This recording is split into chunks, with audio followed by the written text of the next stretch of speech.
Hello నమస్తే అండి. ఈరోజు నేను జున్ను తయారు చేయబోతున్నాను. దానికి కావాల్సిన పదార్థాలు, చేసే విధానం చూద్దానండి. ఆవు గేదె ఈనినప్పుడు మొదటి 3 రోజు పాలని జున్ను పాలు అంటారు. అవి చాలా మంచిది, ఇమ్యూనిటీ పెరుగుతుంది, ఆరోగ్యానికి చాలా మంచిది. ఒక విధంగా చెప్పాలంటే నొప్పులు వాళ్ళకి ఇది చాలా వాతం చేసేస్తుంది. నొప్పులు ఉన్నవాళ్ళు, కీళ్ళవాతాలు ఉన్నవాళ్ళు, నొప్పులు ఉన్నవాళ్ళు, బాగా పసిపిల్లలు, బాగా పెద్ద వయసు వారు కూడా ఎక్కువగా తినకూడదు. లిమిట్గా 1 కప్పు తింటే పర్వాలేదు. ఇప్పుడు 1 గ్లాసు జున్ను పాలు అనమాట. ఇవి చిక్కటి పాలు, మొదటి రోజు పాలు. గ్లాసు జున్ను పాలు తీసుకుంటే అదే గ్లాసుతో 2 గ్లాసులు పాలు. ఇందులో సువాసన కోసం యాలకులు, ఆరోగ్యం కోసం మిరియాలు అనమాట. వీటిని మెత్తగా నూరుకోవాలి. ఇలాగా ఇది నూరు పెట్టాను. నెక్స్ట్ దీనికి స్వీట్కి తగ్గట్టుగా బెల్లాన్ని ముక్కలు చేసి పొడి కొట్టుకోవచ్చు, లేదంటే ఇలాగా పొడిగా ఉన్న బెల్లం కూడా వాడుకోవచ్చు. ఇది ఓన్లీ పౌడర్ రూపంలో ఉంది. ఇప్పుడు అలా వస్తున్నాయి కదా, 2 కానీ 1.5 కానీ బెల్లం. జున్ను పాలలో బెల్లం అయితే ఎక్కువ పడుతుంది. మనకి స్వీట్ బాగా తీయగా ఉంటాయి, కానీ అది ఉడికాక సమంగా సరిపోదన్నమాట. దీన్ని బాగా కలిపేసుకోవాలి.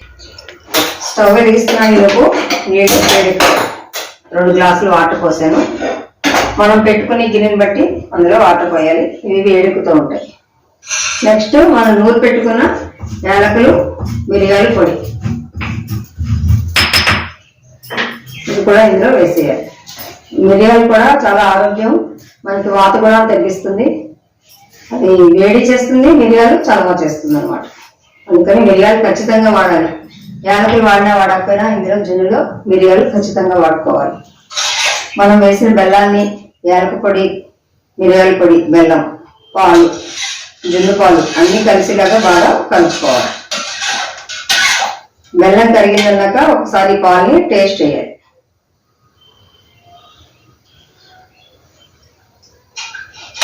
మనం అన్ని కలిపిన పాలు బాగా తీయగా ఉండాలన్నమాట, లేదంటే ఉడికాక తీపి తగ్గిపోతుంది.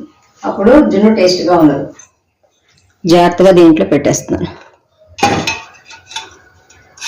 మజ్జిగ పెట్టి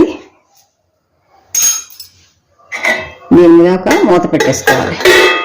దీనికి విజిల్స్ అయితే రావక్కర్లేదు. ఒక 20 నిమిషాలు దీన్ని మీడియంగా పెట్టేసి బాగా ఆవిరి వస్తుండగా కట్టేసుకోవడం. ఈ జున్ను ఉడికిలోపు మీకు కొన్ని విశేషాలు చెప్తాను.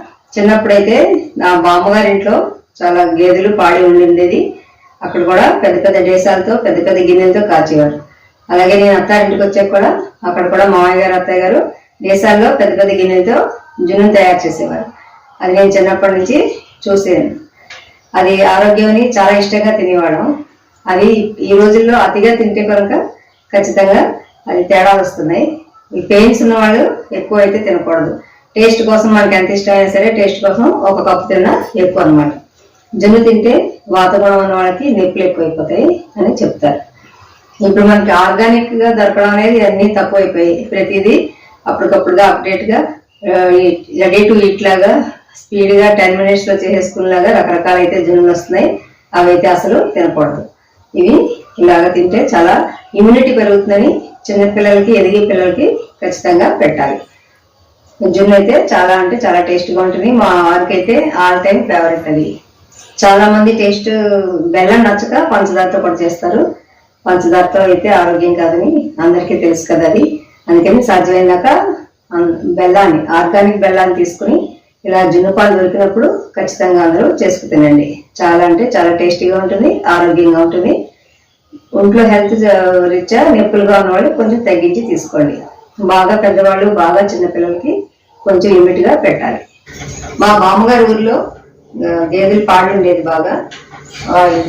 ఆ గేదెలు కానీ ఆవులు కానీ ఇంతే కనుక జున్ను పాలని ఒక కొత్త కాటన్ క్లాత్ అనమాట, మనది ఏంటిది సైన్ క్లాత్ అని దొరుకుతుంది వైట్ది. ఆ క్లాత్ని ఆ జున్ను పాలలో ఉంచి దాన్ని ఆరబెట్టి మళ్ళీ పాలలో డిప్ చేస్తూ అలాగా దాన్ని ఒక స్టిక్గా అయిపోయాక పాలలో ఉంచి దాన్ని ఆరబెట్టి దాన్ని స్టోర్ చేసేవారు అనమాట. అది మేము వచ్చినప్పుడు, మళ్ళీ ఊర్ల నుంచి వచ్చినప్పుడు, సిటీ నుంచి మళ్ళీ ఊరికి వెళ్తుంటాం కదా, సమ్మర్ హాలిడేస్ కనో ఏమైనా సెలవులకు వెళ్తుంటాం కదా, అప్పుడు వాటిని కట్ చేసి దాన్ని పాలలో ఉంచి జున్ను తయారు చేసి పెట్టేవారు అనమాట. అలాగా అత్తయ్య గారు కూడా అలా మేము మిగతా పిల్లలు ఎవరైనా మనవాళ్ళు కోడళ్ళు కొడుకులు వచ్చినప్పుడు ఇలా క్లాత్ని ఇలా చేసి ఫ్రిడ్జ్ లో స్టోర్ చేసేవారు. ఇప్పుడు ఈ కాలంలో అయితే ఫ్రిడ్జ్ లో స్టోర్ చేసి దాన్ని పాలల్లో నుంచి మాకు అందరికి జున్ను తయారు చేసి పెట్టేవారు. అద్భుతంగా ఉండింది. అలాగా అందరూ తినాలనే ఉద్దేశంతో అలా చేసేవారు. అప్పుడు పాలు కూడా అందరూ పంచిపెట్టుకునేవారు. ఎక్కువగా ఉంటే ఏం చేస్తారు, రోజు వాడుకోలేరు కదా అని జున్ను పాలు. అందుకోసమని తెలిసిన వాళ్ళకి వండి కొంతమందికి, పచ్చిపాలు కొంతమందికి అలా ఇస్తూ ఉండేవారు అనమాట. జున్నుకి చాలా ప్రాధాన్యత ఉంది ఆంధ్రాలో. అందరూ చాలా ఇష్టపడేది జున్ను అనమాట. జున్ను అంటే ఎవరికి ఇష్టం లేకుండా ఉండదు. సర్వసాధారణంగా చాలా మంది ఇష్టపడి తింటారు. ఉడకడం అయిపోయింది, స్టవ్ ఆపేస్తున్నాను. జున్ను అయితే రెడీ. ఉడికిందా లేదా అనేది ఒకసారి ఇలాగా చెంచా పెట్టి తీస్తే మనకి ఏది అంటుకోకపోతే పాలు అవి ఉడికిపోయినట్లు లెక్క అనమాట. కాసేపు దాన్ని కదపకుండా అలా ఉంచేసేయాలి. ఇది ఆవు పాలు జున్ను మూలని కొంచెం పలుచగానే వచ్చింది. అదే గేదె పాలు అయితే ఇంకా గట్టిగా వస్తుంది. ఎంతో రుచికరమైన జున్నుని ఇలా తయారు చేయాలి. నా ఛానల్ సబ్స్క్రైబ్ చేయండి, లైక్ చేయండి, షేర్ చేయండి, నన్ను ఎంకరేజ్ చేయండి. Thank you so much friends.